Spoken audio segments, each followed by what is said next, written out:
back. Good to see you all again for another episode of So What, episode 5, where we talk about all things sewing with me, Stuart from the Wool Patch, and of course with Carol, our master tailor couturier. Hey, Carol. Hey, Stuart. Good How to was see your you day again. today? I've been good. Yeah. It's been busy in the shop, so I've just turned the sign round to closed. And I've cleared the table and dialed in to see you. So it's gone very quick. It's because it's nearly Christmas. It's starting to get a bit busy again. So that's good. What about you? Oh, things are really picking up now, and people are bringing things out of the woodwork. You know, it's panic time. They want to go to a party. They don't have anything. Can I make something quickly, or can we restyle something they already have? And oh, I love that. Can you make something quickly? I don't know. Well, of course not. Well, I can make something quickly, but my quickly is like 4 weeks. It'll be Valentine's Day by then, Stuart. Yeah. You know, you're not going to make it. Oh, well, it's good to be busy though. It's nice for our work, but I know with your field, speed is not really the thing. You don't want to be rushing your work, do you?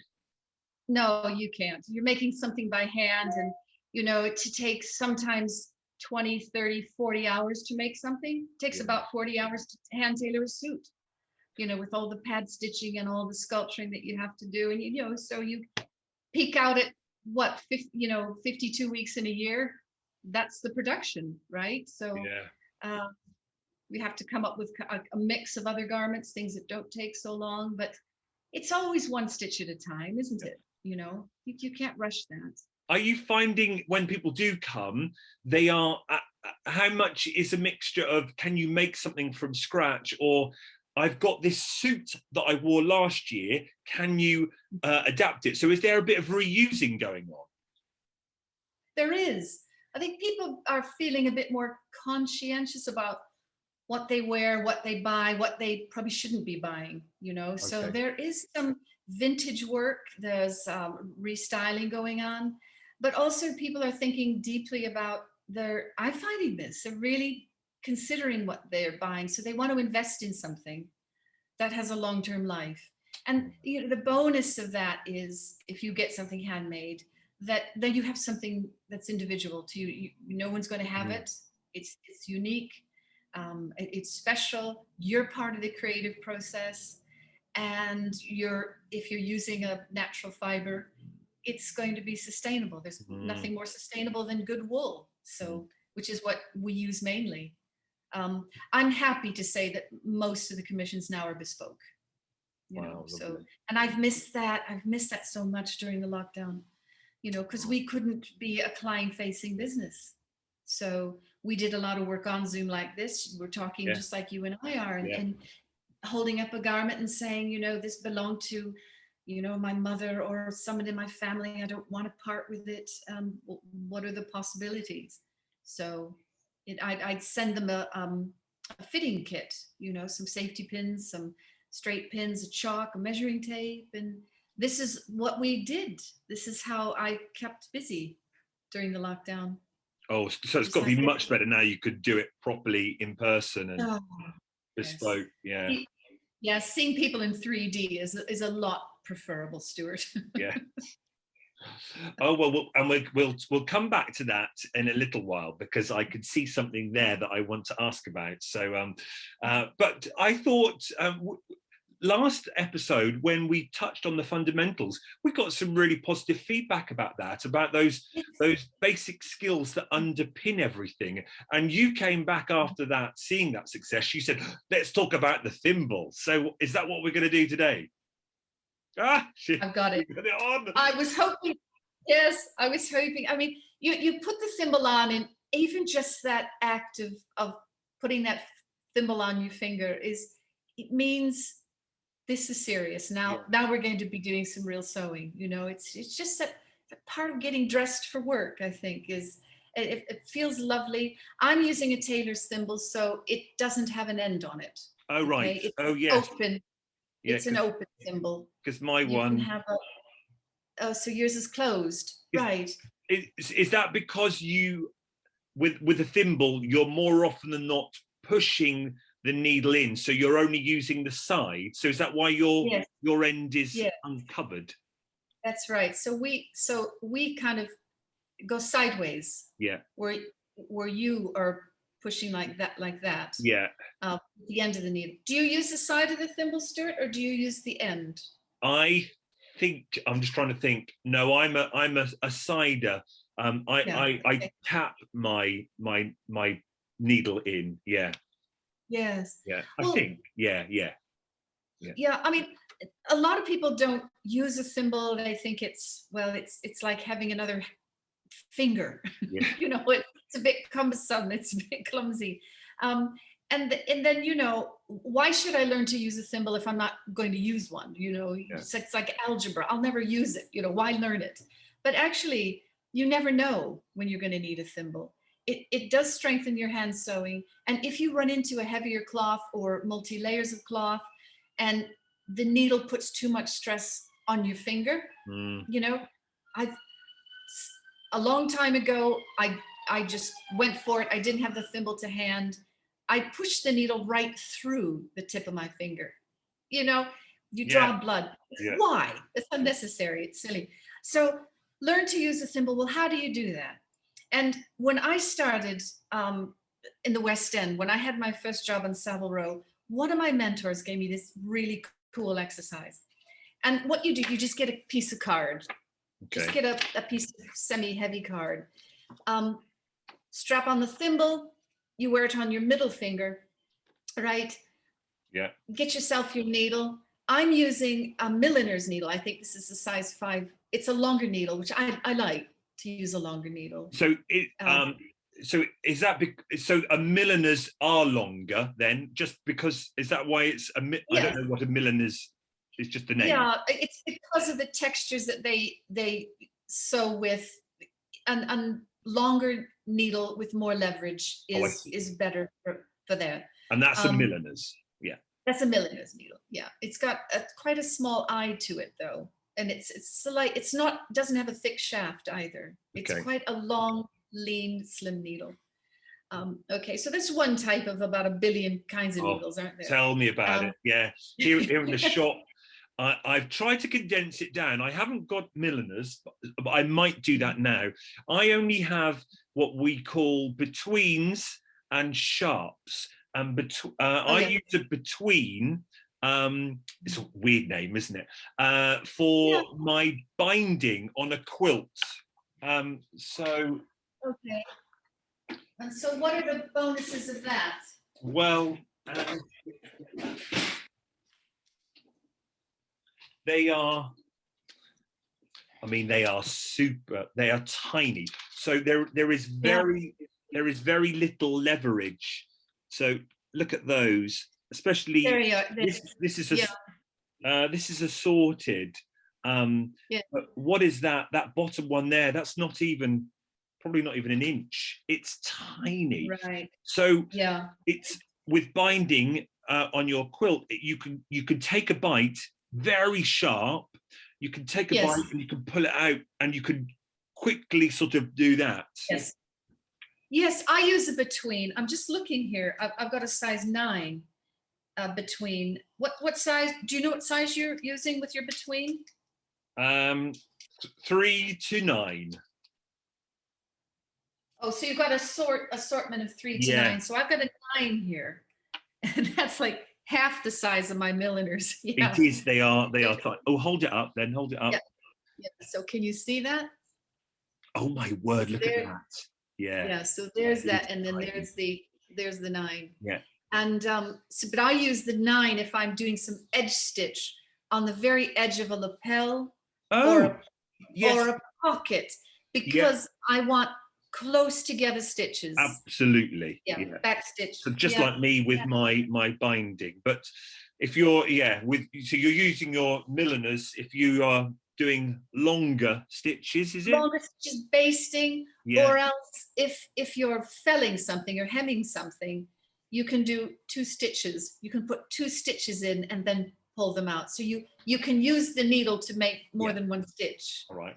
So you've got your milliners. I'm going to use I've found a longer.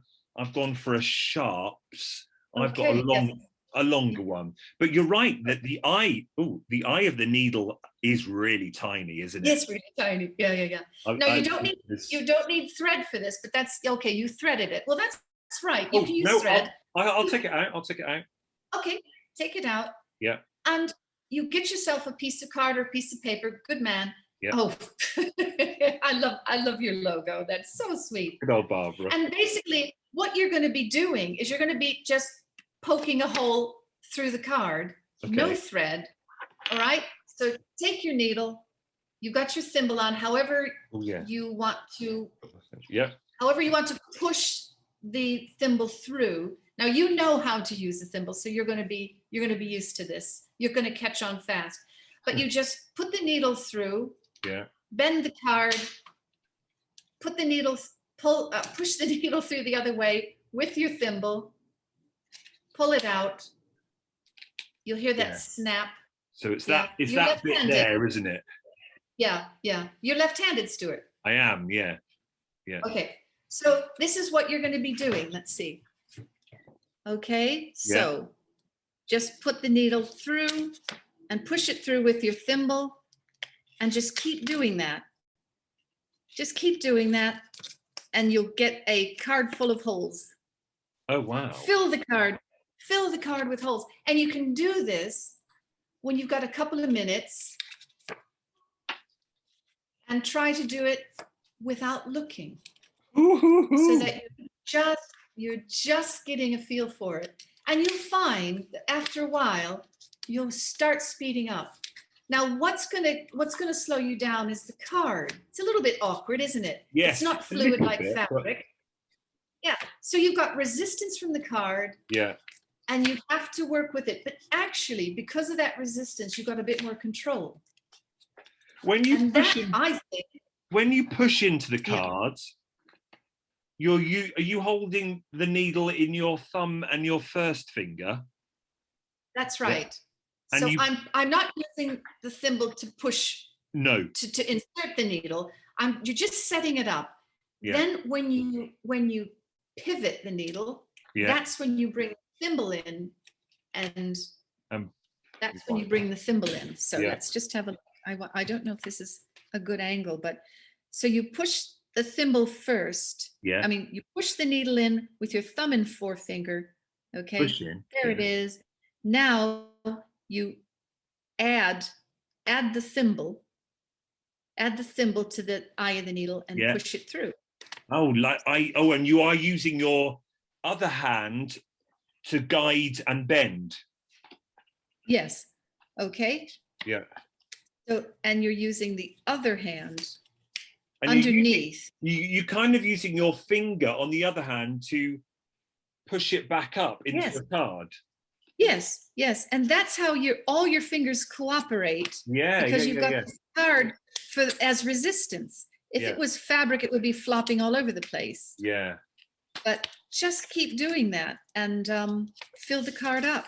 And that's where the thimble helps. Because I find if you're doing hexes, like a lot of my ladies do, and they're pushing through paper stock or card stock, that could take a little bit of that pad can take a bit of a beating, can't it, after a while? Absolutely. Yes, absolutely. So the thimble just stops that, doesn't it? Yes. Yeah.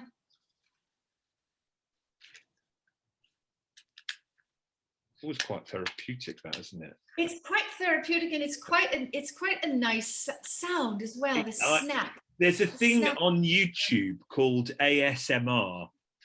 I forget what it stands for, but it's about having what is the right? I was about to say no spoken word, but it's about sounds. It's about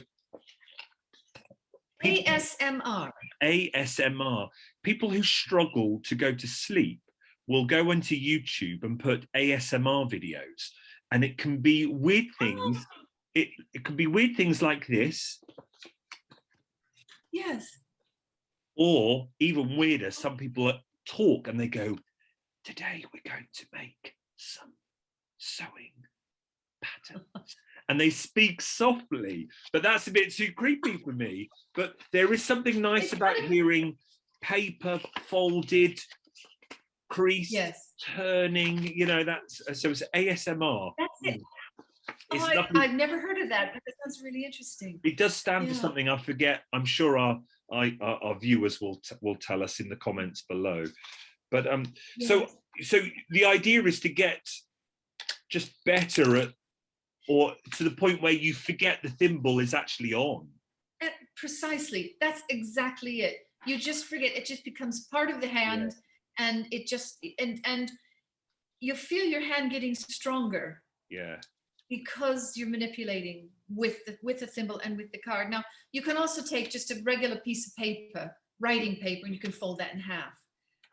The harder the card, the more leverage and the more difficult it's going to be. Yeah. So find a weight of card or weight of paper, or double weight of paper that makes it easy enough, you know, to learn how to control this. And then when you're not using your thimble, you can just put it on your pinky finger, and then it can rest there while you're doing other things, because you don't use your pinky finger that much when you're sewing. Now I've taken the thimble off and doing it, it feels like wrong. It's like good. It feels feels naked. Something's missing. Yeah, it feels naked. Yeah, something is definitely missing. It's unclothed. So that's I think a fundamental which is worth knowing about, worth practicing. And even if you think, you know, oh, this is chiffon, or this is the fabric it's not difficult fabric, so I don't have to worry about pushing the needle through. Well, it still helps with the control and that fluidity. And that's what you're trying to do with sewing all the time. You're just trying to get the tension and the speed right at a happy medium. Now, in the tailoring world, when you were learning, and in whichever fashion house, tailor house, did they always have them? Did the ones above you always have them? Everybody used thimble, and if you didn't, they thought something was wrong with you. Right. You know, or you weren't properly trained. Definitely, everybody used a thimble, and some people used to take the thimble home and bring it back every day. Other people would the ritual of cleaning up and sweeping up and getting all your tools in a row, and then putting the thimble on the board, and then putting your needle standing up in the thimble. And that was the last thing they would do. And before they went home, they'd take their this is a pin, and they just put it, and that now they're finished for the day. Go home. And it was all left part of there that on the table, and then when you get in the morning, it's the first thing you do: pick up, on, tape measure. That's it. Yeah, that's it. And if it gets a bit sweaty, then they used to just blow into it. Oh, brilliant! Just dry it off a bit. Yeah. and because I don't know, dress-wise, it's a huge assumption. Are men always in suits? The men tailors, and the lady tailors are still, well, I don't know, as formally dressed? Well, the tailors generally worked below stairs. Right. They weren't the front of house people. Oh. That would greet you. Those were the cutters. Right. So they were the ones that measured you up, did your pattern, chopped out the suit, trimmed it up. And then they would have a runner, and then that runner would take the bundle of everything that you need to make that suit, either run it downstairs or run it down the street, you know. So you'd always see these runners crisscrossing up and down Savile Row. And but the people that met and greeted you, those were the cutters. It's fascinating, because that's a huge stereotype from me, isn't it? And is it because that's, well, a stereotype is what we've learned through the years? Is it because every time we see something telly or on film, the tailor is in that suit with it's just what we learn, or what's embedded, isn't it? It is, absolutely. And when you say, I'm going to go see my tailor to have a suit made, well, you're employing a number of people. Yeah. You know, the person who presses the suit at the end. is a separate business. It's not one person that does it all. No. The finisher, the person that puts in the buttonholes and does the felling, that's a separate business. You know, the trimmer, the cloth merchant, the cutter, the tailor, the waistcoat maker, the trouser maker, the jacket maker, the top coat maker, the brief maker. These are all part of a huge industry. So people, I'm going to see my tailor. Well, generally they went and saw their cutter. Right. Brilliant. Yeah. There you go. There you are. Love it. So now tell me about what you've got here, because is that what we would call a toile? Yes, this is a toile. Now, I thought I'd put this front and center because I don't do this very often.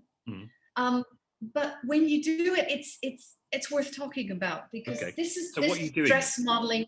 So this is dress modeling on the stand. So this is a complicated design I've got in mind. So to start and try to draft a pattern for this, I might miss the proportion. I might not get it sized right. You never know. So I decided I'm just going to build it on the stand. I'm going to take 3 meters of calico, and I'm just going to cut shapes that I think are going to be close. And this is actually the second bit of shapes, the second set of shapes that I've cut. Have you seen? So this doesn't exist as a pattern. You've been inspired by something, then, have you? Yes. Yeah. I saw something, and I'm trying to remember what this dress looked like. And I remember that it had these thick straps. Yeah. It crossed over on the bodice, but there was a midriff section and then a long skirt. This went to the floor. But I remember seeing it cut on the bias. Okay, so you wouldn't cut a strap on a bias, really. So I decided I'm going to have this part of the garment on the straight of grain, and then this part of the garment on the bias. So you can see it in sections. So you can see the straps. Yeah. Is that plain as day? Very clear. Yeah. Then there's a set of then this wrap over bodice gathers into the straight section of this strap, and then it gathers into this midriff section. Right. So you said this is the second attempt. So when you first cut some fabric, you just cut a big bit of fabric out, and then you kind of pleated it into that strap? Yeah, pinned it on, just pinned a big square of fabric on, started to form it, cut an armhole, got near what I wanted, and then I found out that things weren't actually matching up the way I wanted. Yeah. I clocked the difference that I was out, and took that over to the board, and then cut a better shape. I see. So there we go. So, and then you can see there's I don't know if you can see that, but there's no seam allowance in it. It's just like this is edge to edge. I'm gonna say it's wrap here. Yeah. So I've got to do a bit more work on it, but now I've got a general idea of how the dress goes together, what it's going to look like, how the pieces fit together. Love that V, Carol.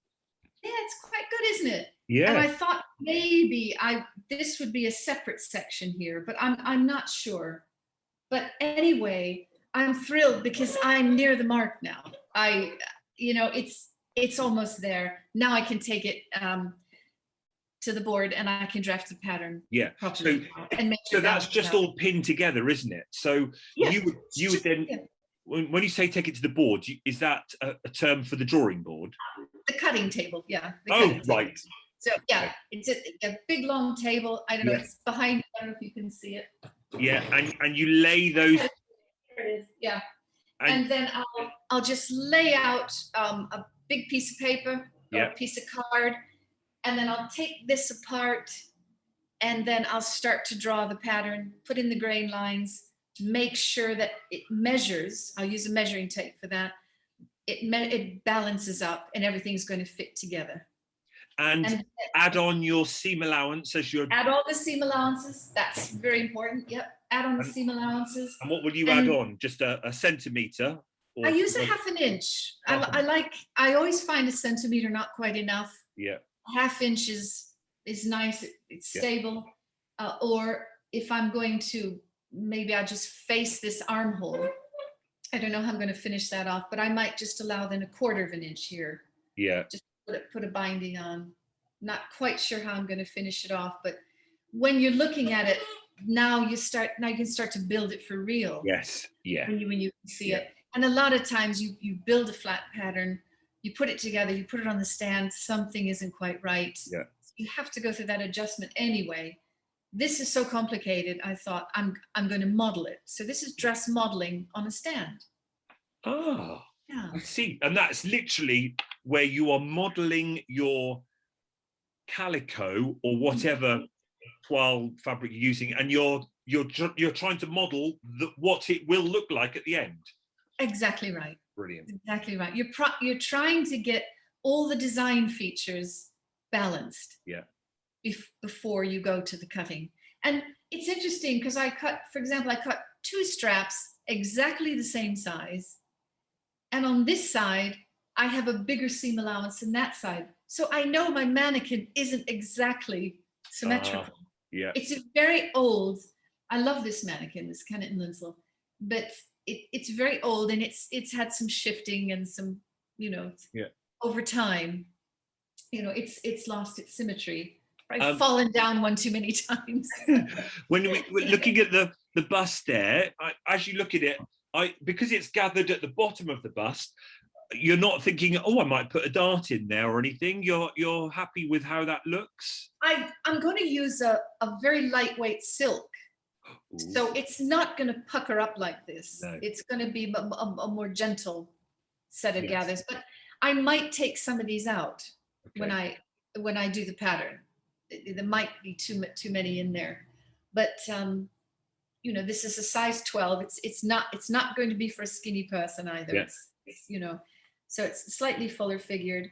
Yeah, I love it. And and I think it's going to look really nice. Now, when I toile it, I will use maybe a poly cotton that has more spring and bounce and drape to it than the calico. This is quite strict. Yeah. As a fabric. Yeah.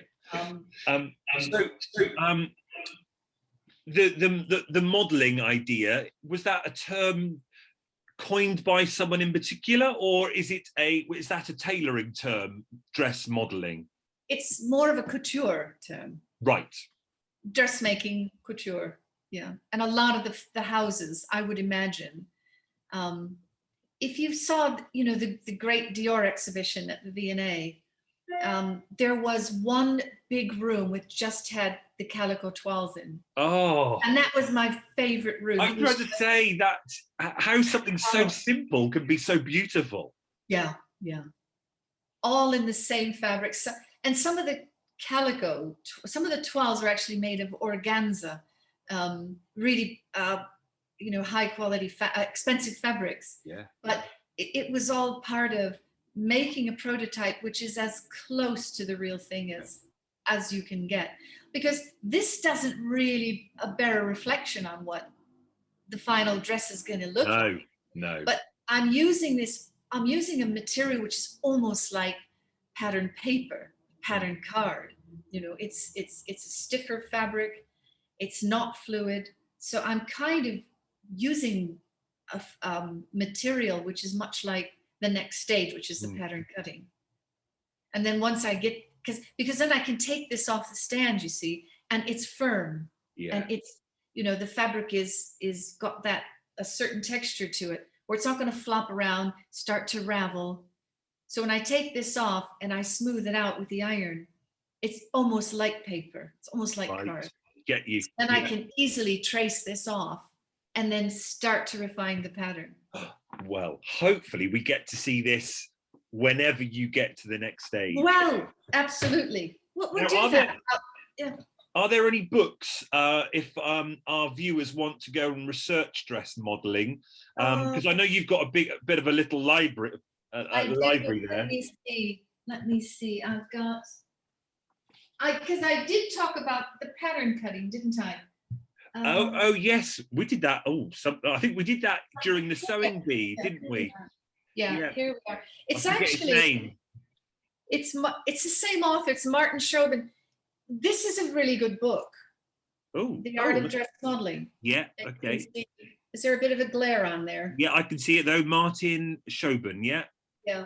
Yeah. Martin Schoben is the one behind the Pattern Master that we talked about. Oh yes, that shape when Yes. you're doing your shoulders or your arm holes and That's things. it. This thing it's got everything. It's Yeah. got every conceivable curve that you need on it. Good centering tool. You've got your bias lines. So when I was making this, when I was doing the midriff section and the skirt section, I just laid a piece of calico out and I've got my 45-degree lines, and you know that the bias of the bias grain is 45 degrees to the salvage edge, the straight of grain. And then you have your cross grain, which is perpendicular to your straight of grain. Yeah. A lot of people get that confused. They say it's cut on the cross. Well, the cross grain is perpendicular to the straight of grain. Right. This is your straight of grain. This is your cross grain. Oh, I see. This is your bias grain. So anyway, so dress modeling is really, it's for things that are a little bit too complicated or very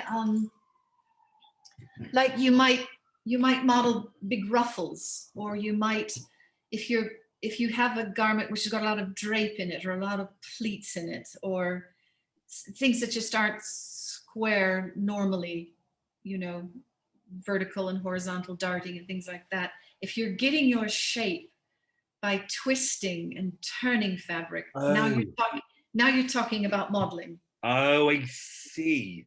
Yes. Yeah. Yeah. Because you're moving the fabric and altering it and then pinning it into place to see what it. That's right. Almost like a sculptor modeling. It's exactly like a sculptor would work. Yeah, that's right. Absolutely. Oh. So there we are. Oh, bit of work on stand. So hey, did you get your hat finished? Right. I haven't. I have done everything bar the button. Okay. That looks fabulous. It looks really good. Really pleased. But I know the audience are probably going to be, Stuart is so obvious, but I don't fully understand how that bit there, how that fits to the hat. Have I got to cut a hole in my center of my hat to get that fit because through? you've got the shank, don't you? Yeah, I'm there we are. We can see it better there. So you can see I've had a go already. Look, there's a bit of leftover thread. Okay. So you sewed it on, and is it rocking? It was, and I'm like, this can't be right. And I thought, I know a person to ask when we next chat. Because I don't know whether that's the right button. Have I bought the wrong style button? Or no, that's absolutely fine. When you cover a button, you're going to have a shank on it. Okay. Now you can cover a button and you can have a fabric shank on it. Right. But it basically does put that space. It sets up a space, doesn't it? Which is different to a 4-hole or a 2-hole button. Yeah. Because you sew it more or less flat. But this space is created by that shank. Yeah. Now, what you can do is you can put that shank so that it's parallel and it fits right into the groove of a seam. Ah. Yeah. But of course, you remember the last seam you sewed?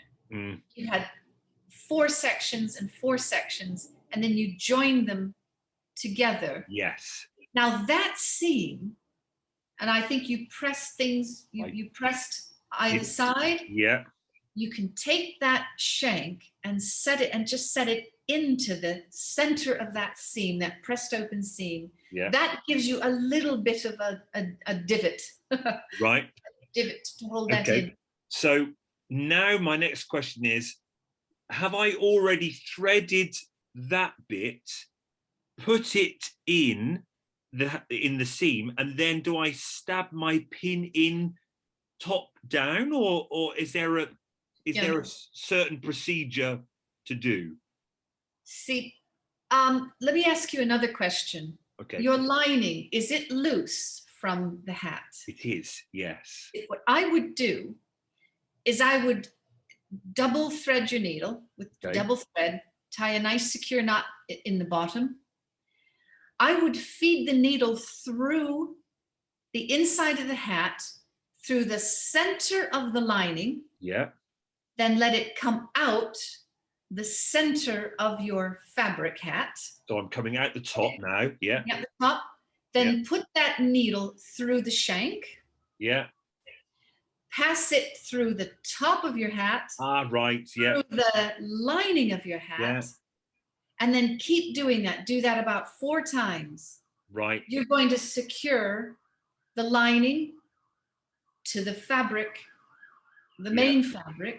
And you're going to have a stronger join, and you're going to be pulling the shank into all those layers of fabric. Brilliant. It's got somewhere to sit in. Yeah. Okay. If you just tried to sew it to a few fibers of the main fabric of the hat, it's just going to wobble. Yeah, I think that's what I was doing. Yeah. Yeah. So make it really sturdy. Sew it right through the lining. And that way, the lining will be secured as well. That won't be flopping out of the hat. No, I love it. Does that sound like a good solution? And I know that sounds, it might sound a really simple question or a daft question, but this is where I think us as beginner sewers, it's important to ask that, and I'm not worried if it sounds a silly question, because for you it might be obvious, but still for us learners it's not obvious, is it? Well, no, it's not. It's a perfectly legitimate question. It's the crowning glory of that hat. It's the final polish of that hat. And the button itself is even a separate sculpture. It's a I love it. Yeah, it's gorgeous. It's lovely tweed, isn't it? Oh, beautiful. Very, very nice. Yeah. So, and often when you're final finishing a garment, every step becomes more and more crucial, doesn't it? As this piece grows into a finished product. Yeah. But yeah, no, perfectly legitimate. And we know how to sew a regular button on, a shirt button, with the holes in it, and then sometimes you can put a matchstick between the fabric and the button, a matchstick in there. Oh yes, that's right. And you can use eventually you learn how to just use part of your finger to create that space. And then when you've gone through 3 or 4 times, and then you wrap the thread around that, the threads that are just standing up between the button and the fabric, wrap your threads around it. There's your shank. But it's the last thing you do. You create the shank. The button's already on. You have a button with a shank. Yeah. But you're working in reverse. So of course it's a tricky thing. Yeah. No doubt. Oh wow. I'll feel really pleased, as you say, when you're getting near the end as well. You don't want, you think, oh, I've done all that work. I don't want to ruin it. So everything then also seems even harder or even bigger and more important and more crucial. Yeah. That's right. And thank you for that, Carol. That's great help. And speaking of questions, I do have a question.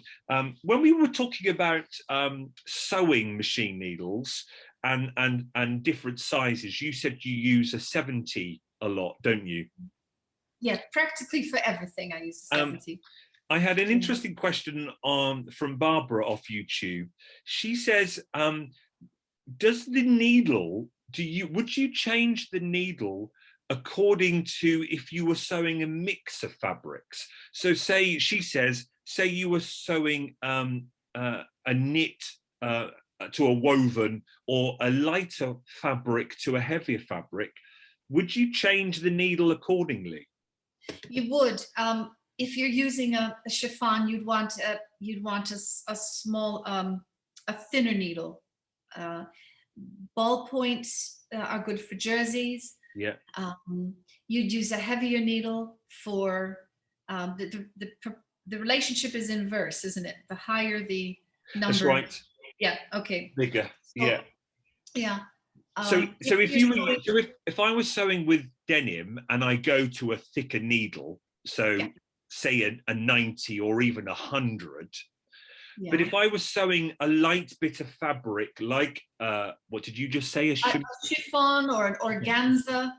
I don't know why, but maybe I was. If I was sewing chiffon onto my jeans, but the jeans is thick fabric that you would normally use 100, but chiffon is so light, do I go down to a 70, even though I'm going through chiffon and through jeans?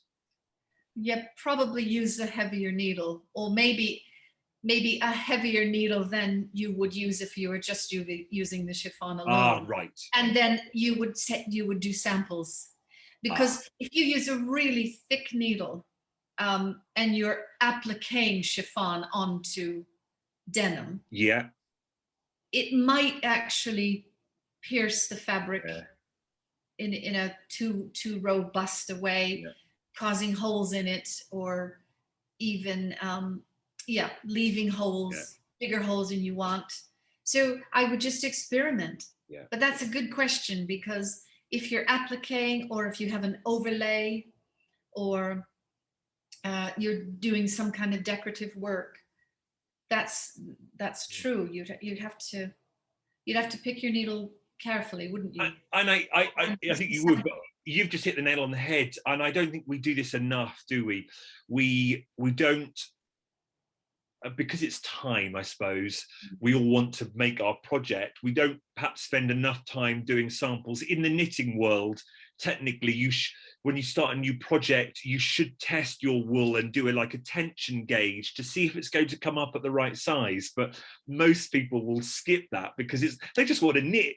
And I think it's the case of that, isn't it? And sewing, sometimes we just want to sew, but actually, no, if you're doing something new and you don't know, try those two fabrics together, a thick and a thin, and try it with an 80 or a 90 or a Always make samples. I didn't know that. So when you're knitting, do they when you knit from a pattern, does the pattern say knit a square this big, or cast on this many stitches and knit those, and then it does that have to match up to a... Absolutely right. So if I was designing something and I used a certain type of wool, I would have to do a 4-inch square and count how many stitches across and up, rows up, was in that 4-inch square to that specific wool.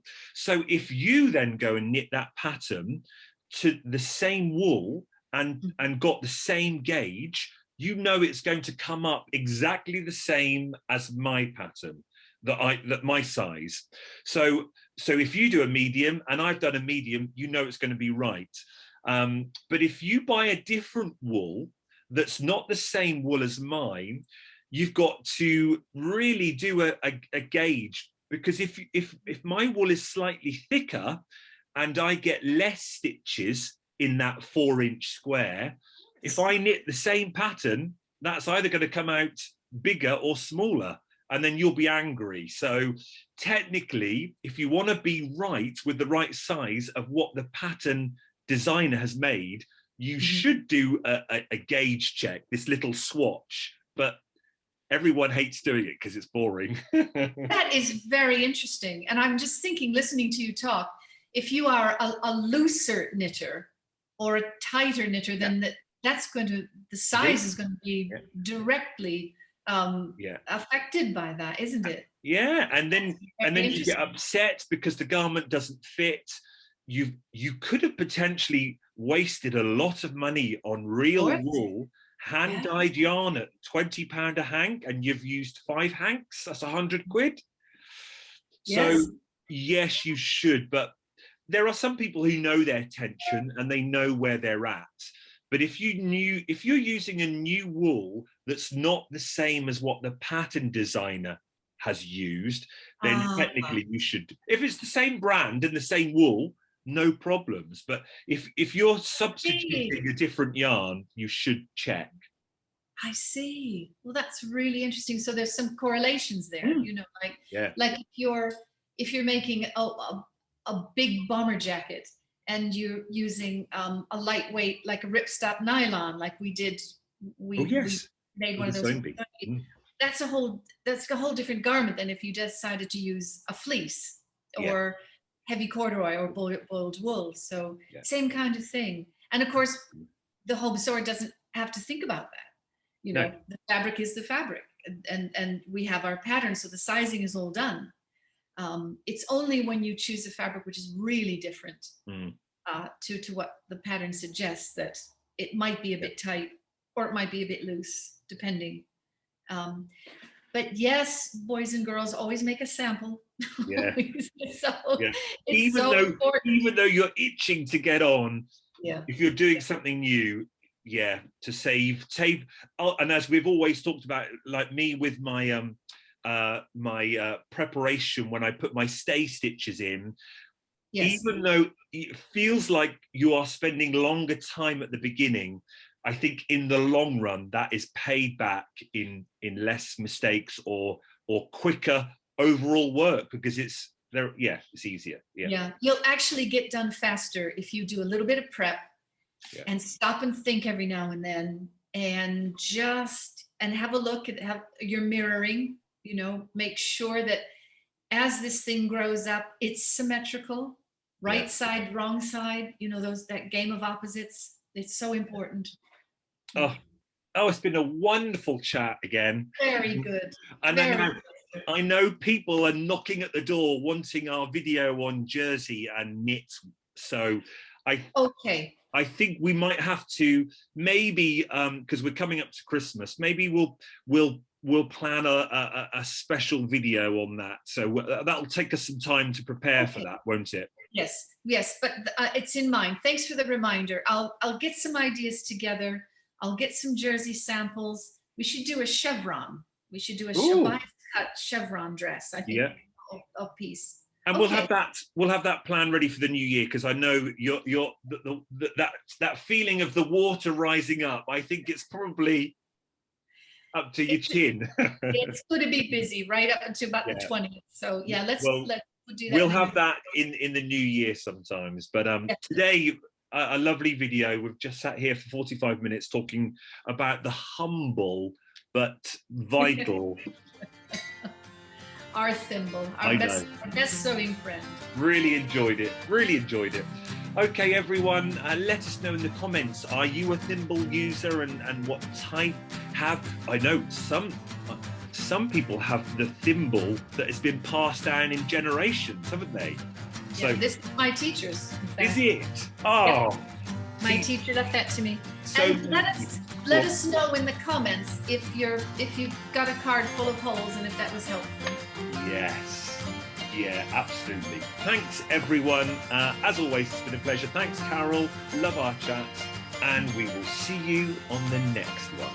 Thanks, everyone. Bye, everybody. Bye.